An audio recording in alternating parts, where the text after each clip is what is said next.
The slap came out of nowhere. The sting spread across my cheek, hot and humiliating, but what burned deeper was the fact that I wasn't even shocked anymore.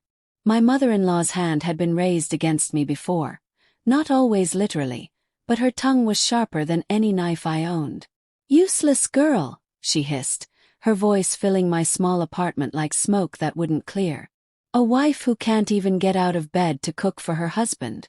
No wonder my son works so hard, because he can't depend on you." Her words rattled in my ears.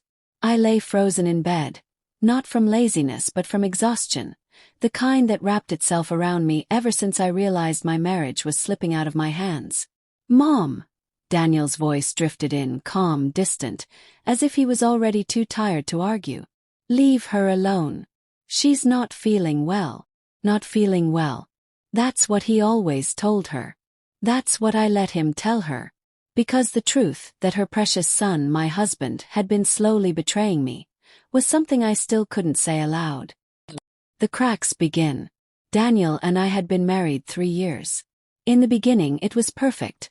Late-night drives, small surprises, his hand reaching for mine under restaurant tables. I believed in us so much that I overlooked the small things.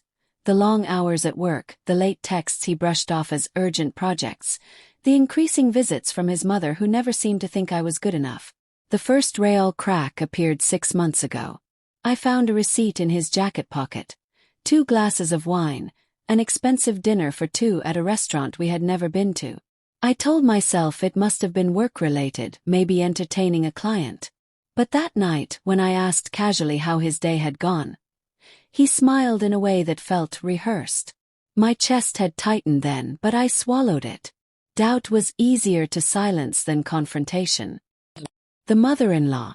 His mother, Evelyn, had never liked me. From the moment we met, she made it clear that no woman would ever be good enough for her son. "Daniel deserves someone who can keep up with him," she once said, smiling as if it were a joke. Her visits grew more frequent, always unannounced. She barged into our home like it was hers. She rearranged my kitchen cabinets, criticized my cooking, scolded me if the laundry wasn't folded the way she liked. Daniel would just sigh and say, "She means well." But this morning the slap was new. Crossing that line made something in me tremble, not just with anger, but with the realization that maybe her behavior was connected to his. What if she felt so bold because she knew? The first suspicion. 2 weeks earlier I had caught a whiff of perfume on Daniel's shirt. Not mine, not his mother's, but something expensive and floral. When I mentioned it, he laughed. "Stop being paranoid." I hugged a coworker goodbye. She spilled her drink on me. The explanation was flimsy, but I let it slide.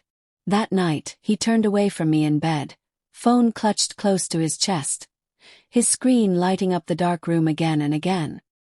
The breaking point. After his mother stormed out that morning, I sat on the couch, staring at the door. My cheek still burned, but the real wound was deeper. I realized I was living in a house where I was disrespected by his mother and dismissed by my husband. When Daniel finally came into the room, I asked quietly, "Do you love me?" He blinked, surprised. "Of course I do. Why would you even ask that?" "Because," I whispered, "I don't feel like you do." He sighed, rubbed his temples. "You're just stressed. Stop overthinking." But I saw it then, the way he couldn't meet my eyes, the way his phone buzzed in his pocket and he shifted uncomfortably. The discovery. That night after he fell asleep, I couldn't take it anymore. I picked up his phone, hands trembling. The lock code was the same as always, our anniversary date, but the symbolism hurt now. The messages were there. Dozens of them. Her name, Claire. "Last night was perfect. I can't stop thinking about you. When will you tell her? She doesn't deserve this. I hate that you have to sneak around. I want you all to myself." My throat closed up. Each word was a knife, cutting through the years we'd built together. And then photos. Selfies of them together in places he told me he'd been working late.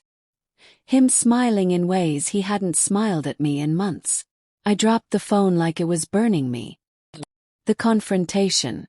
The next morning, I sat at the kitchen table with his phone in front of me. He walked in, yawning, rubbing his eyes. "Morning," he said, reaching for the coffee pot. "Who's Claire?" "Yes." He froze. The silence was heavy, choking. Finally he said, "She's just a friend from work." I slid the phone toward him, the screen glowing with their messages. Friends don't send each other things like this. His jaw clenched. For a second I thought he'd lie again. But then he exhaled, shoulders sagging. "I didn't mean for it to happen," he muttered. "It just did." Tears blurred my vision. "And your mother? She treats me like dirt while you're out with someone else? Was this her plan all along? To break me down so you could justify cheating?" He shook his head quickly. "No, Mom doesn't know." But the way his eyes darted told me he wasn't sure of that himself. The mother's involvement. A few days later, Evelyn showed up again. She looked me up and down, smirking. "Still here?" she asked. "I would have thought you'd be gone by now." My blood ran cold. "She knows." "You knew," I said, voice shaking. "You knew about Claire." Her smile widened, cruel. "Of course I knew. Daniel tells me everything. And honestly, I told him he deserved better. You never were the wife I wanted for him." The words shattered something inside me. The betrayal wasn't just from him. It was from her too, from the woman who had inserted herself into every corner of our marriage. The decision. That night I packed a bag. Daniel watched me, pale and silent. "You're leaving?" he asked, as if surprised.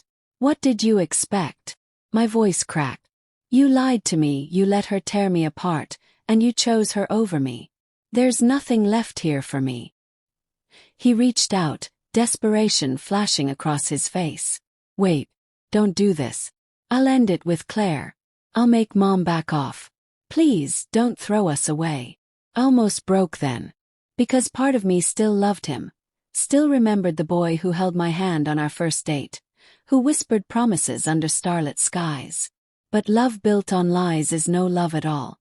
"You already threw us away," I whispered, pulling my bag onto my shoulder. The aftermath. The days that followed were a blur of tears, paperwork, and silence. He tried calling, texting, even showing up at my sister's house where I stayed. But every word he spoke sounded like too little, too late. His mother, on the other hand, didn't waste time. She called me a failure, a quitter, told anyone who would listen that I abandoned her son. But I knew the truth. I hadn't abandoned him. He had abandoned me. It's been 3 months now. Sometimes I still wake up at 7 a.m., half expecting her voice screaming at me, half expecting to see him beside me. But the silence is mine now, and it's peaceful. I learned something through all this. Betrayal doesn't just come from lovers. Sometimes it comes wrapped in family ties, in mothers-in-law who believe they own their sons, in husbands who don't know how to stand by their vows. The heartbreak is still raw, but there's strength in knowing I walked away instead of staying to be broken further.